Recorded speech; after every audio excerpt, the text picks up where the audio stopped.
congrats.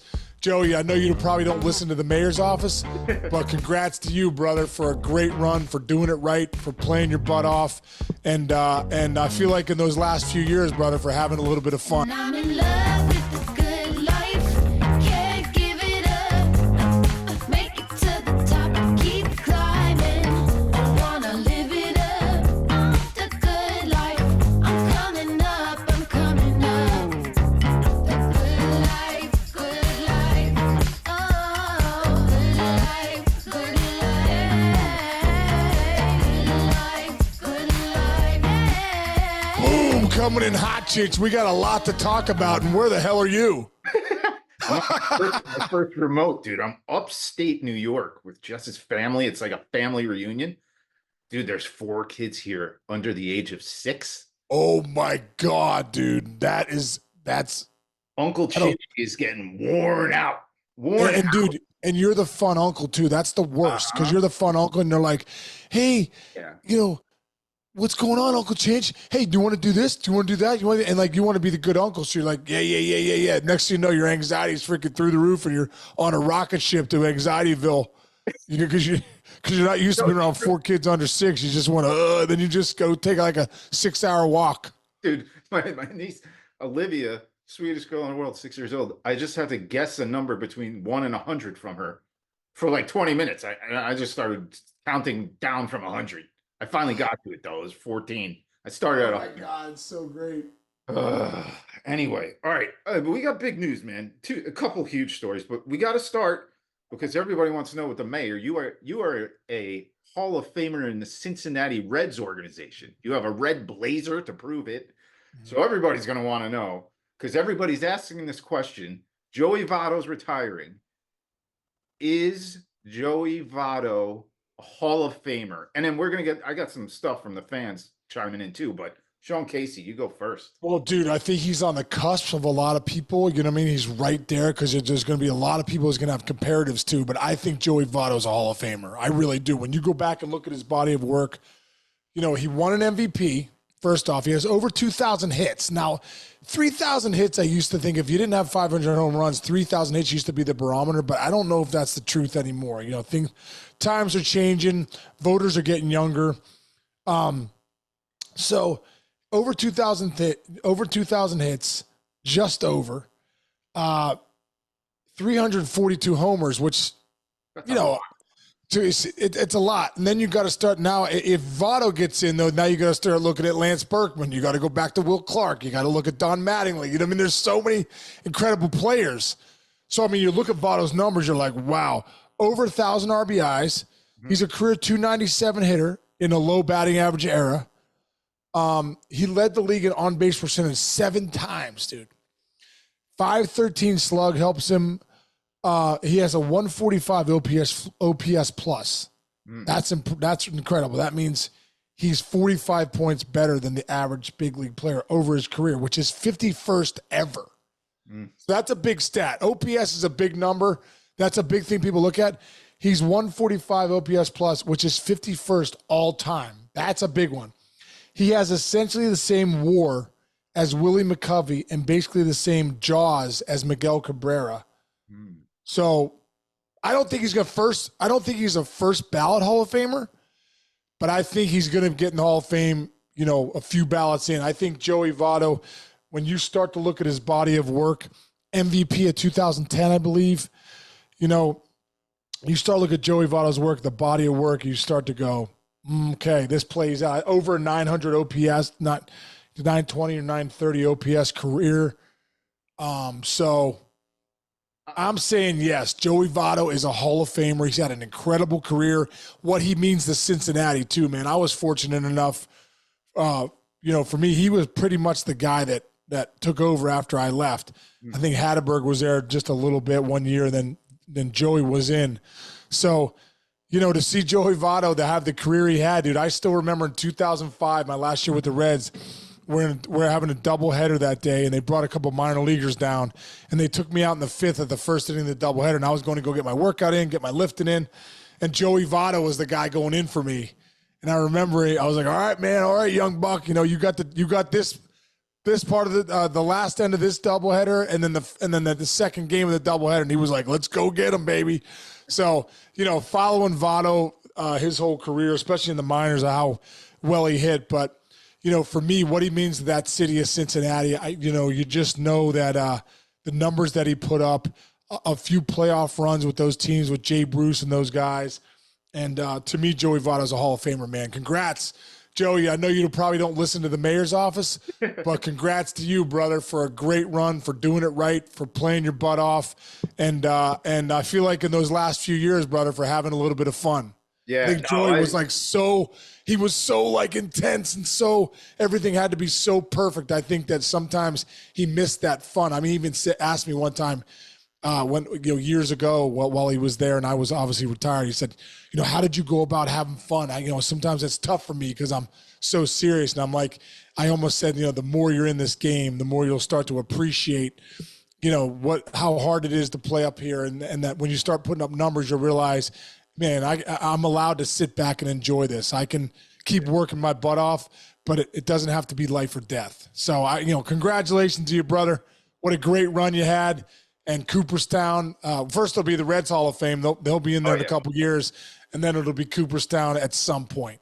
Yeah, good. All well put, dude. Obviously, and again, folks, this is coming from Sean Casey, Reds Hall of Famer. Yeah. Sean bleeds red. Wait, we all bleed red. Anyway, I have a couple. Yeah, but I'd bring Cincinnati Reds red, bro. That's a little different. It's a little different. Yeah, it's true. I have a couple points on this. I agree with everything you're saying. I think he will get in, almost no question, for a couple of reasons. One, he has the old school stats, like Chris Mad Dog Russo and guys like that, the old school guys. He's not a voter, but that kind of feel. Those right. are, you need an MVP. Well, he's got an MVP. You need these numbers, that numbers. I need this many home runs. I need this many RBIs. Old school folks, he's got the old school numbers, but he's an analytical darling too, dude. The on base percentage stuff, like you said about the OPS stuff. I think it's just he's got the perfect mix of what Hall of Fame voters vote for. So I actually think he has a chance of getting in on a first time. Depending on who else is in that market that year. One other thing I have to say from a personal perspective, back in the day, obviously I did MLB Tonight, but every once in a while I would always fill in on Intentional Talk, which obviously everybody loves doing because right. Back in the day it was Millar, Rose. Yeah. And so I was CPing it one day, filling in for Danny Camiotti. What's up, Danny?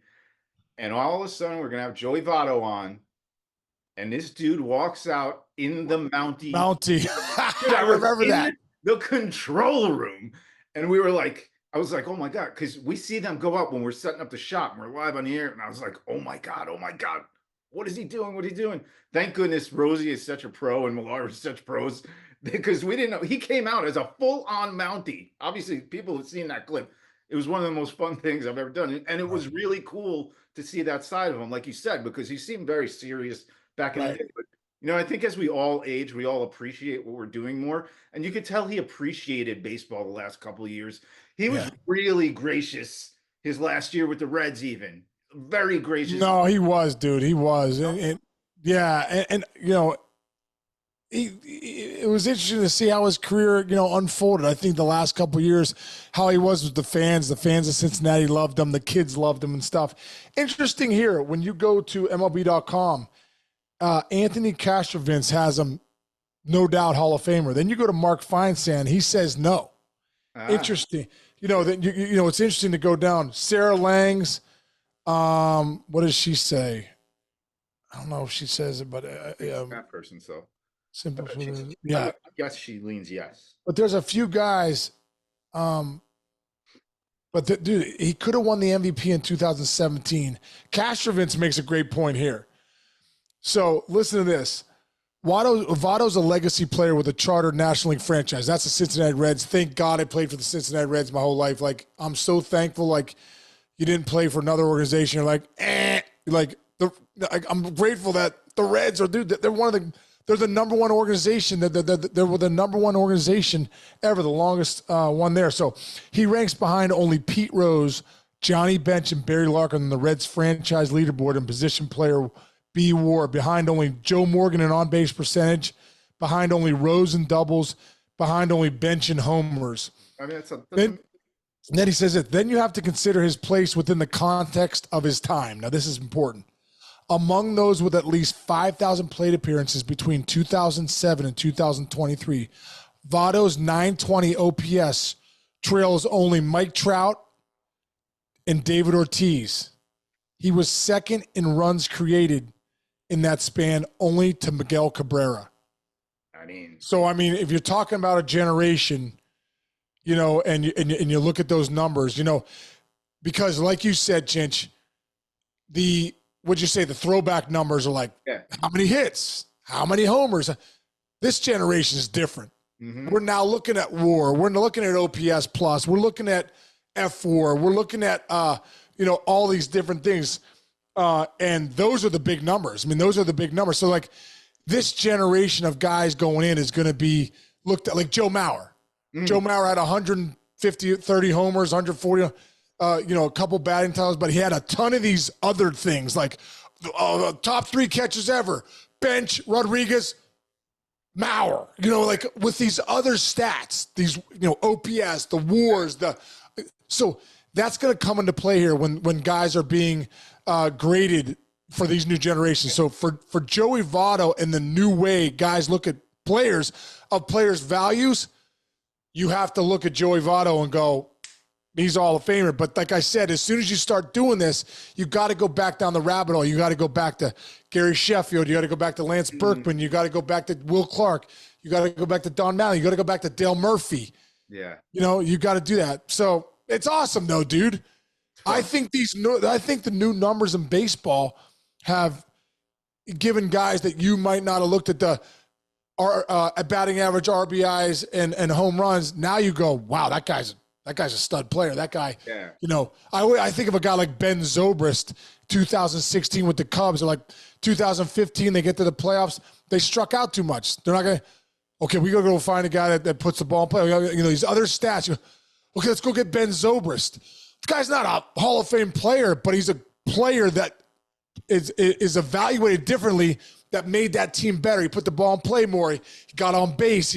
So you see what I'm saying? So like a guy like Joey Votto, obviously at another level than Ben Zobrist.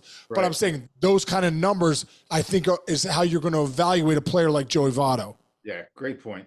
We brought the fans in. We did a little tweet or X or whatever you want to call it. 2 things here. First of all, thanks to everybody. Tons and tons. Yeah, thank you so much. Yeah, these responses. On this. So we did a poll question. Is he a Hall of Famer? Yes or no? At the moment, right now, resounding yes. 85% say yes, he's a Hall of Famer on our poll. Asked you guys to chime in. Great answers here. I'm just going to read off a few. Is he a Hall of Famer? James P. Conway says, all the numbers I've seen say yes. Scotty G says, had the greatest years 08 to 17, but that was it. Under 300 batting average lifetime and just over 2,100 hits. Doesn't get it done, in my opinion. That's all right, Scotty. I appreciate that. Eric Stager, national audience may not have seen him play as much, but in his prime, Votto was the toughest out in the league. Good one. Jake wrote this, 9/11/2010, walk-off homer in a 10th to beat the Pirates. I was there just below the Fox Sports desk, and we chanted MVP around Gym Day TV. My favorite memory as a Reds fan, Matt Lepensi. He's among the Jaws career leaders for first baseman. You shouted that out before. And here's Dorvid. An incredible on-base power combination for a very long time. Played for one team. Hilarious and weird. That's a lot of check boxes. Put him in. I like all these. There's comments on both sides. So, hey, man, like you said, hats off to Joey Votto. It's going to be a fun debate for the next 4 or 5 years. And you see how much the game has evolved in the last 15 years. In 5 years, I mean, they could be finding more stats to make him even more impressive, you know, the way we're doing all this stuff. So, yeah, off to him. And let's continue down like the Hall of Fame highway because, dude, what Aaron Judge and Juan Soto are doing in the Bronx is literally out of control. Somebody posted yesterday a picture of Ruth and Gehrig, and just underneath it just wrote Soto and Judge.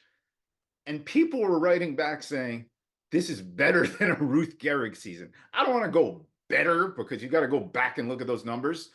but Soto and Judge are definitely having a Babe Ruth, Lou Gehrig combo season, and what Judge is doing is literally out of control. I mean, it's Dude, it actually is. And Judge is hitting 334 with almost a 1200 OPS, dude. Are you kidding me? And he's not really getting pitched to. It's like Bonds. When he gets a pitch, he hits it out. It's incredible. Yeah. But what's even more amazing, Chinch, when you talk about the Soto Judge combo, is only a couple games ago they intentionally walked Soto to get the Judge. Obviously, they paid dearly because he went deep. But Soto had homered 4 times in a row in Chicago. Grady Sizemore intentionally walks him. Judge goes deep on a 3-0 pitch. That's how incredible. I mean, last night, Judge had 2 bombs, but Soto drove in 5. You know what I mean? Soto went deep for his 35th. Yep. I think it was 35th or 36th homer. Yep. And his 93rd RBI, while Judge, he drove in his 117th RBI. Dude, what is it? August 21st, 22nd? Zach Wilson territory. Dude. Are you kidding me, dude? This is incredible. That's what I'm saying. I actually think what Judge is doing, you look at, everybody says Babe Ruth, Babe Ruth. I think Aaron Judge is actually having a Lou Gehrig season because Lou Gehrig was the average, the power, and the RBIs. A lot of times you see, like you see a guy hit 50 home runs or something, you're usually looking at like 260, 265 because it takes that kind of like almost like different type of plate discipline to hit that many home runs because you're going to have to sacrifice some average to try to hit it out. I don't think Judge is sacrificing anything. When he swings, he's taking the same damn swing and he's hitting 334. Well, dude, Judge is such a good hitter. He wants to be a great hitter first. That's why in BP he hits no home runs, barely. He'll hit a couple at the end. He used to do this. He does the thing where he turned to me, and say, hey, give me a situation. And I'd be like, all right, man on second, 1 out. Man on first and third, 2 outs, whatever. And those are the rounds you're like, damn. Like he's hitting bullets everywhere. You're like, wow, that's a rocket. But you watched his home runs both last night, right center, right field.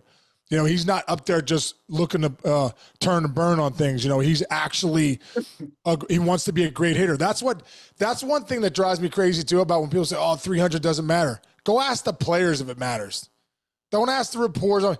Go ask the players if it matters. If you're hitting 300, you're running into home runs. You're running into doubles. You're productive. You're getting on base. You're consistent. You're doing it every night. That's the big thing about hitting 300. That's the deal about that. Or 330. You are posting every single night. Soto's hitting 300. He's walking. He's getting on base. He's putting together good at bats. You see the guys hitting 220, 230. Mentally, you're not showing up every night. Mentally, you're not in every single pitch. Is not life or death. You watch Judge and Soto hit, every single pitch is life and death to those guys, dude. And the great thing is, when you're as strong as Aaron Judge is and as compactful and strong as Juan Soto is, and you have good at bat after good at bat, you're squaring up more balls than not because you're taking the slider off the dish. You're involved in every pitch. It takes a deep breath. It takes an incredible process to slow yourself down and not give a pitch away over 162. One quick story, Chinch. When I, was younger and in 1999 had a big year, hit 330 with 25 bombs, close to 100 ribbies, scored 100 runs, 46 doubles, all that stuff. When I came in 2000, man, I struggled out the gates because I remember thinking, man, I rake. Guess what? That's not an approach. That's not a process. That's not a protocol. That doesn't do crap for you. What you have to do is, why do you rake? Because watch Judge. He takes a deep breath before every pitch. He's hunting his zone. He's looking for a ball where he wants it. He's attacking early. He's letting the ball travel, lets the ball get deep, doesn't have a ton of forward movement, right?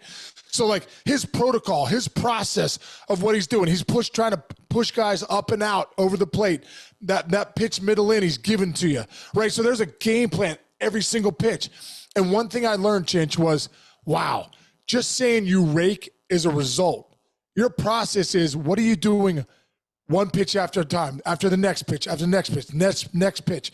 And I struggled in 2000. I started getting going the second half, and I said, no, I'm result driven. I got to be process oriented. And all of a sudden I started to realize that's what it takes. And I remember the next year at spring training, they asked me, hey, what are your goals? 330, 25, 100? I said, man, that was my goals when I was younger. My goal now is to not waste one pitch over the course of 600 plus at bats. Because if I do that, my numbers are going to be there. They might not be 330, 25, and 100, but they're going to be somewhere around there. When you watch Aaron Judge and Juan Soto and you listen to them talk, you can't teach experience in this game. You start to understand who you are, and you start to understand how important every single pitch is. These guys are locking in, dude.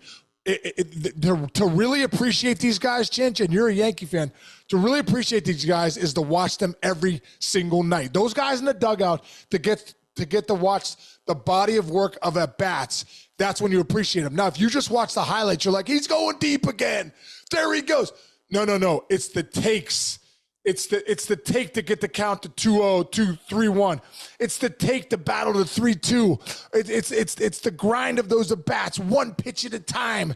That's why the numbers are what they are, and that's why these guys are elite. And when we're talking about Gehrig, we're talking about Ruth, we're talking about icons of the game of baseball, is only because these guys' mentality, the mental toughness they have, the mental discipline. The biggest compliment you can give a player is this guy is mentally disciplined. What's that mean? He doesn't give a pitch away ever. And those are your elite players, and that's what Judge and Soto are doing this season. That's why we're talking about them. Yeah, dude. If you think about it, they're both hitting around 330. That's your two best players in your lineup, basically averaging a little over a hit a game for 162 games. That's Right. that's better than 1 for 4. It's a little less than 2 for 5. These guys are doing it every single night. Every single night. Every single night. Every single night. Hitting 2 and 3 in your lineup. That's why you're going to see 150 RBIs from Aaron Judge. It's a great. Everybody look at this, man. I remember in '98 watching like the McGuire Sosa stuff, being like, wow, I'm going to remember this. I'm going to tell kids, like grandkids and kids, about this, going through this. I think what Judge and Soto are doing right now, this is something that we should all be turning on TV. What did Judge and Soto do today? Look in the newspapers, put it on, go online, go see, what did Aaron Judge do tonight? What did Aaron Judge do last night? What did Juan Soto do? I mean, we are lucky to be seeing this. And you got to even be, and by the way, here's the other thing. The Yankees are the evil empire everybody hates them. These are two really nice guys. Really good guys, yeah. These are probably two of the more rootable Yankees the country could ever see. So it's all kind of coming together. It's really you know what the problem is though, and you know exactly what I'm going to say. But that's what you're thinking. No, it's not that, and you're thinking it, and so is everybody else. It's all for naught if they don't win the World Series. Ooh, yeah. It's all for naught if they don't win the World Series, because that's in New York. That's what they're expecting. And tell you the truth, bro, Aaron Judge and Juan Soto are doing what they're doing, trying to win a World Series. You know what I mean? Like the numbers are nice, and at the stage of their careers. I mean, this is Soto's 6th+ year. This is Judge's 8th or 9th year, or whatever. At the end of the day, they trade the greatest year they've ever had for a World Series title. So both of those guys, although they love putting up these numbers, you are evaluated and judged in that pinstripe uniform with how many World Series you win. Yeah. You know, I just hope that this is the year the Yankees win the World Series, because then we'll look back at this year with Judge and Soto and go, one of the greatest years in the history of Major League Baseball, and they won the World Series. Great point. All right. A lot of fun stuff there, man. There's so much else going on in the league, but we got to concentrate on these two things. These are two biggest. Yeah, they're huge. They're two huge things. Votto retiring and Soto, Judge, and, you know, all that stuff, man. And you're right, dude. There's some great races going on right now. And the Dodgers, we talked about yesterday, that lineup's getting healthy. They're moving the needle. Betts and Muncy with some big hits last night. Arizona, San Diego still pushing the needle. Atlanta dropping a little bit. The Phillies got that big win, but you look at the wild card race right now. Boston 3.5 back, Kansas City, Minnesota, Baltimore holding on to those 3 spots. Arizona, San Diego, and Atlanta. The Mets with a huge walk-off yesterday. 1.5 games back with Atlanta loss. One final thing I want to ask you, Chinch. What do you think of Jesse Winker's walk-off? First of all, it trumped our clip we did 2 days ago. 2 days ago, we do a clip on Alvarez's pimp job, who we thought was great. This trumped that one. All right, the emotion of it was awesome. It's great for the fans. I think the stopping short halfway down the first baseline and throwing your helmet is pretty crazy. I think that was maybe the most over the top I've seen almost ever, but it's today's game, right? Is this the new normal? Is that what we're doing now? That we're stopping, throwing our helmets, taking off guards, throwing them like is a pinch hit home run? I don't know. Naked Dude. one day all the way around the base. Yeah, it's his 12th homer of the year. That's a good point. You know what I mean? So like, dude, I love Jesse Winker, bro. He's one. Like, listen, I announced him at the draft years ago when I was at MLB Network. I was like, the Reds take Jesse Winker. So I love Wink. He's great, but like, wow, Yeah. it's now. I guess this is the new normal for baseball. You could just, listen. Yeah, I swear, honestly, I bet the players were going nuts. So maybe it is a good thing, dude. I don't know if that happened like 20 years ago. I could see like. Dude, that never would have happened 20 I years could see ago. like Jim Tomey running out of the running from the first baseline and just tackling him. Oh, there would have been no one would have. Winker would never made it past first. There would have been an absolute brawl. He would have got clothesline rounding first. There's no doubt, 100%. Yeah. Well, dude, remember when Jose Fernandez hit that home run and McCann was at the plate and they almost fought at the plate because of Jose Fernandez's reaction? That was only a few years ago. I know, dude. That's you go back to the Sean Casey. Gomez. Yeah, Gomez. Remember, a few years Carlos Gomez. Oh, yeah. That was McCann too, I think. McCann. Hey, if McCann doesn't like, he's gonna meet you at home plate, dude. Make sure you don't touch home. That's so good. All right, dude. I gotta probably go get my nails painted by my nieces. Dude, I'll say some prayers for you. Good luck, bro. That's a lot of energy when you got under 6. And dude, you're no doubt you're the funnest uncle out there. Like I've seen you in action, dude. Like they're coming for you, bro. They're gonna lock you down. I know. And don't be the uncle's like, yeah, I'll be right there. You better step up and get in there and sleep when you get home in a couple days. I will. All right, brother. All right, Chich, you have a great day. Hey, everybody out there, thanks for sending in your reaction with the Votto question about him being a Hall of Famer. He no doubt is. And thanks for listening. We appreciate it. And Chinch, we got to figure out a giveaway. Maybe you could ask the fans. That's what I'll do today. What do they want from the mayor's office? What do they want? They want a ball. They want a picture. Great. You know? Okay. I'll do that today. All right, bro. All right, bro. All right, man. Love you. Have a great day, man. Catch you later. See you tomorrow.